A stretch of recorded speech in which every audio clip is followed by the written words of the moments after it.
வணக்கம் நண்பர்களே. இப்போ ஒரு லெஜண்ட் லீக் அட்டாக் பார்க்கலாம். இப்போ தான் முடித்தேன். ஸோ வழக்கமாக பார்த்திங்கன்னா இந்த பாய்சன் டவர் கொஞ்சம் நம்மளுக்கு வந்து பிரச்சனை பண்ணும். நம்ம தெரியாமல் அந்த பாய்சன் டவர் மேலேயே போய் லாக் பண்ணுவோம். இல்லைனா வந்து என்ன பண்ணணும்னா, பாய்சன் டவர் இருக்குதுன்னு வச்சுக்கோங்களேன். ஸோ டவுன் ஹால் பக்கத்தில் இருக்குது. ஸோ நம்ம என்ன பண்ணணும்னா, இந்த பக்கத்துலேருந்து அட்டாக் பண்ணணும். ஸோ இந்த பக்கத்துலேருந்து அட்டாக் பண்ணும்போது என்ன ஆகும்னா, பிளிம்ப் அதாவது பிளிஸர்ட் லாவில் தான் நம்ம பண்ணுறோம். ஸோ பிளிஸர்ட் லாவிலவோ இல்லை வந்து சூப்பர் ஆர்ச்சர் க்ளோன் பாம் எந்த அட்டாக் பண்ணாலும், ஸோ இப்போ இங்கே வந்து வாட் இஸ் இட் இங்கே வந்து நம்மளுக்கு பாய்சன் டவர் இருக்குது. ஸோ அதை தாண்டி டவுன் ஹால் இருக்குது. ஸோ அப்போ என்ன பண்ணணும், நம்ம அட்டாக்கை வந்து இந்த பக்கத்துலேருந்து ஸ்டார்ட் பண்ணணும். இந்த பக்கத்துலேருந்து ஸ்டார்ட் பண்ணோன்னு வச்சுக்கோங்களேன், பிளிம்ப்பு ட்ராவல் ஆகும்போது அது சர்டைன் திங்ஸ் ட்ராப் பண்ணும். அதை அதை அதை பார்த்தீங்களா. ஸோ அப்போ அந்தந்த பில்டிங்ஸ் கொஞ்சம் டேமேஜ் ஆகும். ஸோ இப்போது இந்த பாய்சன் டவரோட ரேடியஸ் பார்த்திங்கன்னா இது வரைக்கும் இருக்குது, ஈகிள் வரைக்கும் இருக்குது. ஸோ ஈகிள் மேலே பிளிம்போட டேமேஜ் விழும்போது, ஸோ அப்போது பாய்சன் டவர் ட்ரிகர் ஆகி அங்கே போயிடும். ஸோ நம்ம என்ன பண்ணணும், ட்ரிகர் ஆகி போன பிறகு அதை க்ராஸ் பண்ணிவிட்டு வந்து பாய்சன் டவர் மேலேயோ இல்லை டவுன் ஹாலுக்கு கொஞ்சம் முன்னாடியோ நம்ம பிளிம்பை ஓப்பன் பண்ணோன்னா நம்ம ஈஸியாக வந்து பாய்சன் எஃபெக்ட்லேருந்து தப்பிச்சிக்கலாம். ஸோ இப்போ பார்த்திங்கன்னா அதை தான் நான் பண்ணியிருப்பேன். நான் இதுக்கு முன்னாடிலாம் என்ன பண்ணுவேன்னா,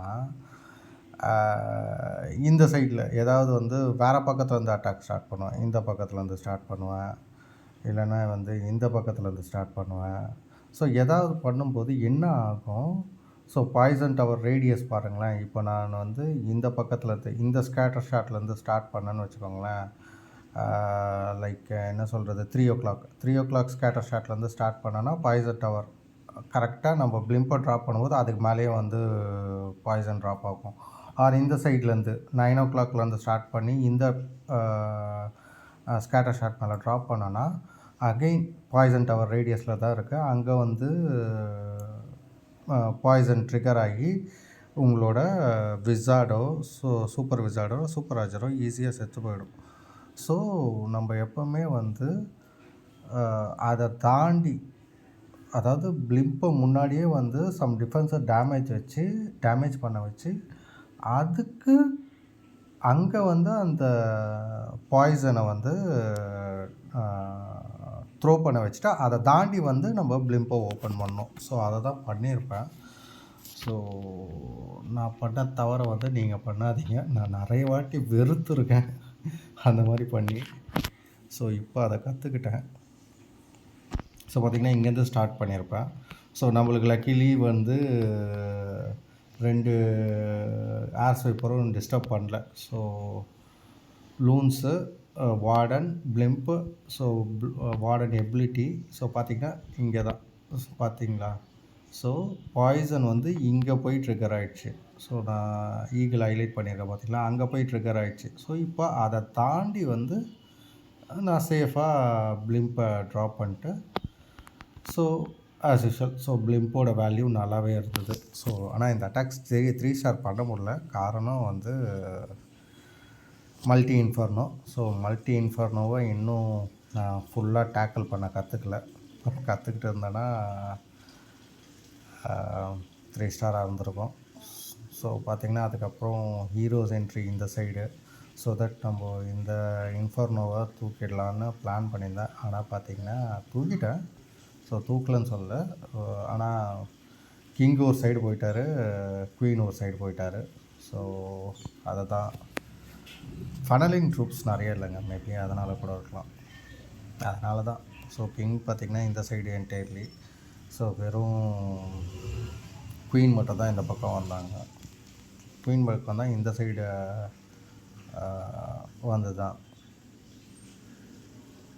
இந்த சைடு மூவ் ஆகி வந்துச்சு. ஸோ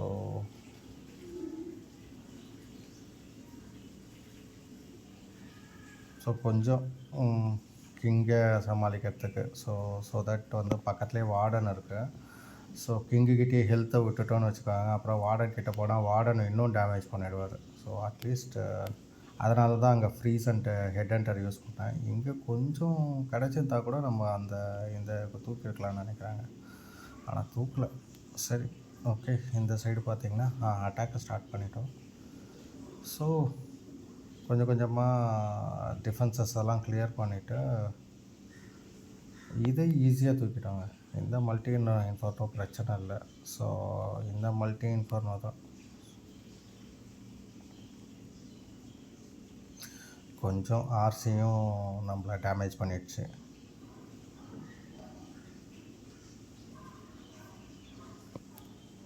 ஸோ மற்றபடி பார்த்திங்கன்னா இட்ஸ் ஓகே. ஸோ இங்கே கூட பாய்சன் யூஸ் பண்ணியிருக்கலாம்னு நினைக்கிறேன். நான் அந்த டைம் இந்த சைடு அட்டாக்கை பார்த்துட்டு இருந்தேன், அதனால் பாய்சனை யூஸ் பண்ணல.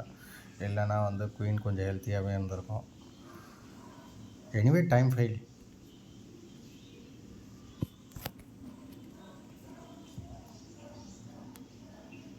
டைம் இருந்திருந்து இது சிங்கிள் டார்கெட் இன்ஃபோவாக இருந்தால் கண்டிப்பாக இது 3 ஸ்டாராக இருந்திருக்கும். ஸோ 91% சம்திங் தான். ஸோ இன்னும் 6 செகண்ட்ஸ் தான், 91 என்னமோ தான் வந்தது. ஸோ மேபி இந்த வீடியோவில் வந்து உங்களுக்கு வந்து ஒரு பாய்சன் டவரை எப்படி வந்து டேக்கிள் பண்ணுறதுன்னு தெரிஞ்சிருந்திருக்கும். ஸோ ரொம்ப யூஸ்ஃபுல்லாக இருந்திருக்கும்னு நினைக்கிறேன் இந்த வீடியோ.